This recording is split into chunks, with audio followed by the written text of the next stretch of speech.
वन्दे मातरम् सुजलां सुफलां CZMA classes में आपका एक बार फिर से स्वागत है। हम लोग आज सेट नंबर 7वां करने जा रहे हैं जो हमारी सीरीज चल रही है। देखते हैं पहले क्वेश्चन को। क्वेश्चन हमारा ये लिखा है, सेट नंबर ये आज 7वां है। पहला क्वेश्चन लिखा है, चेतन जीव का मूल लक्षण क्या होता है। चेतन का मतलब है जो जीवित है, तो श्वास लेना होता है चेतन जीव का मूल लक्षण। श्वास लेना, श्वास लेना। क्वेश्चन नंबर सेकंड ये लिखा है, रेडियो धर्मिता की खोज किसने की। तो हेनरी बेकरल थी, उन्होंने रेडियो धर्मिता की खोज की। Henry Becquerel. अगला क्वेश्चन है, मायोपिया रोग का संबंध किससे है। मायोपिया आंख से संबंधित एक विकार होता है, मायोपिया। इसको हम लोग निकट दृष्टि दोष भी कहते हैं, निकट दृष्टि दोष। क्वेश्चन नंबर 4 ये लिखा है, जिम कॉर्बेट नेशनल पार्क कहाँ है। उत्तराखंड में है, हम सभी जानते हैं, उत्तराखंड। अगला क्वेश्चन है 5वां, समाजवाद मूलतः किसका आंदोलन है। समाजवाद में आखिरकार किसकी बात कही गई है। तो कामगारों का आंदोलन है, कामगार। अगला क्वेश्चन है, पुरानी किताबों का कागज भूरा किस कारण पड़ जाता है। ये हम लोग सभी जानते हैं, सेलुलोज का ऑक्सीकरण हो जाता है।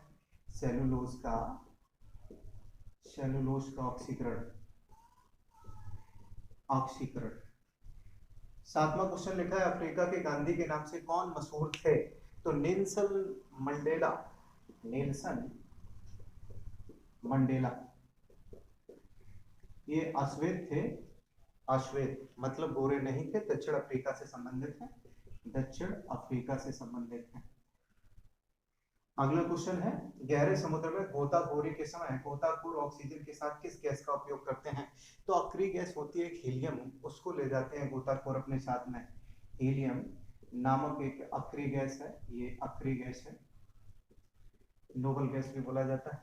अगला क्वेश्चन है, एक्वारेजिया आयतन में 1:3 के अनुपात में किसका मिश्रण होता है। तो सांद्र HCl, सांद्र HCl और HNO3 का 1:3 के अनुपात में ये होते हैं। एक्वारेजिया को हम लोग अम्लराज भी कहते हैं, अम्लराज। एक्वारेजिया को अम्लराज के नाम से भी जाना जाता है। अम्लराज क्यों कहा जाता है, यहाँ पे हम लोग देख लेते हैं। अम्लराज इसलिए कहा जाता है क्योंकि इसमें सोना और प्लेटिनम, सोना और प्लेटिनम जैसी उत्कृष्ट धातुएं, सोना और प्लेटिनम उत्कृष्ट धातुएं होती हैं, ये भी इसके अंदर गल जाती हैं। उत्कृष्ट धातुएं क्या हो जाती हैं, गल जाती हैं। अगला क्वेश्चन लिखा है, संयुक्त राष्ट्र मानवाधिकार आयोग के स्थान पर बने निकाय का नाम बताइए। फिर से सुन लीजिए, क्वेश्चन नंबर 10वें को देखते हैं। संयुक्त राष्ट्र मानवाधिकार आयोग के स्थान पर बने निकाय का नाम बताइए। मानवाधिकार परिषद के नाम से इसको जाना जाता है। उत्तर में लिखे देते हैं, मानवाधिकार परिषद। अगला 11वां क्वेश्चन है, प्रथम केंद्रीय विधानसभा का गठन कब किया गया था। सन पूछी गई है 1920 ईस्वी में, 1920 में। भारतीय विश्वविद्यालय अधिनियम किसने पारित किया। तो लॉर्ड कर्जन के टाइम पे, लॉर्ड कर्जन। क्वेश्चन नंबर 13 लिखा है, चीन की महान दीवार का निर्माण किसने किया। तो इनका नाम है सी हुआंगती, हुआंगती या कोई टी भी लिखता है ना। दिल्ली सल्तनत का उद्धारक कौन है। तो बलबन। हम सभी जानते हैं इल्तुतमिश के बाद यहाँ सत्ता का संघर्ष चला और आखिरी में कोई स्टेबल अगर राजा हो पाया तो वो था कौन, बलबन था। 14वां क्वेश्चन हो गया। 15वां क्वेश्चन देखते हैं, श्री पेरुम्बदूर किसका जन्म स्थान है। तो वैष्णव संत थे, इनका नाम है रामानुजाचार्य, रामानुज के नाम से भी जाने जाते हैं। तमिलनाडु के रहने वाले हैं, तमिलनाडु के रहने वाले थे। और अगर हम बात करें तो वैष्णव संत थे, वैष्णव संत। 16वां क्वेश्चन लिखा है, हिमालय की सबसे ऊंची चोटी कौन है। तो आप सब जानते हैं, बताने की हमें आवश्यकता नहीं होनी चाहिए थी, फिर भी हम बता देते हैं, माउंट एवरेस्ट है, माउंट एवरेस्ट।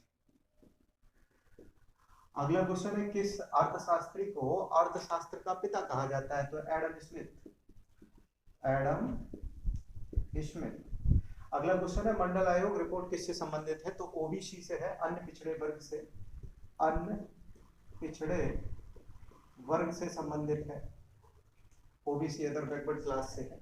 पदार्थ का परमाणु सिद्धांत किसने दिया? तो डाल्टन ने, डाल्टन। अगला क्वेश्चन है मोमबत्ती का जलना या दहन होना कैसी क्रिया है? ऊष्मा क्षेपी क्रिया होती है, ऊष्मा इससे निकलती है, ऊष्मा का क्षेपण होता है, क्षेपण मतलब निकलना, ऊष्मा क्षेपी क्रिया है। अगला क्वेश्चन है डी ब्रीथ ने किस सिद्धांत का प्रतिपादन किया? तो उत्परिवर्तन का सिद्धांत दिया इन्होंने, उत्परिवर्तन का सिद्धांत, उत्परिवर्तन का सिद्धांत दिया। रक्त में हीमोग्लोबिन एक प्रोटीन है जिसमें भरपूर मात्रा में क्या पाया जाता है? सब लोग जानते हैं, हीम पाया जाता है। हीम का मतलब क्या? लौह की मात्रा होती है, हीम मतलब लौह की मात्रा यहाँ पे ज्यादा पाई जाती है। विटामिन सी का दूसरा नाम क्या है? तो एस्कॉर्बिक एसिड है, एस्कॉर्बिक, एस्कॉर्बिक एसिड। अगला क्वेश्चन है बादल किस कारण वायुमंडल में तैरते हैं? तो निम्न घनत्व होने के कारण वायुमंडल में तैरते हैं।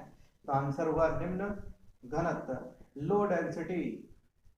कौन सी नदी बिंद सतपुड़ा पर्वत श्रेणियों के बीच बहती है? तो आंसर स्पष्ट है, नर्मदा, नर्मदा नदी बहती है। ये कुछ सेट नंबर हमारा 7वां होता है कंप्लीट।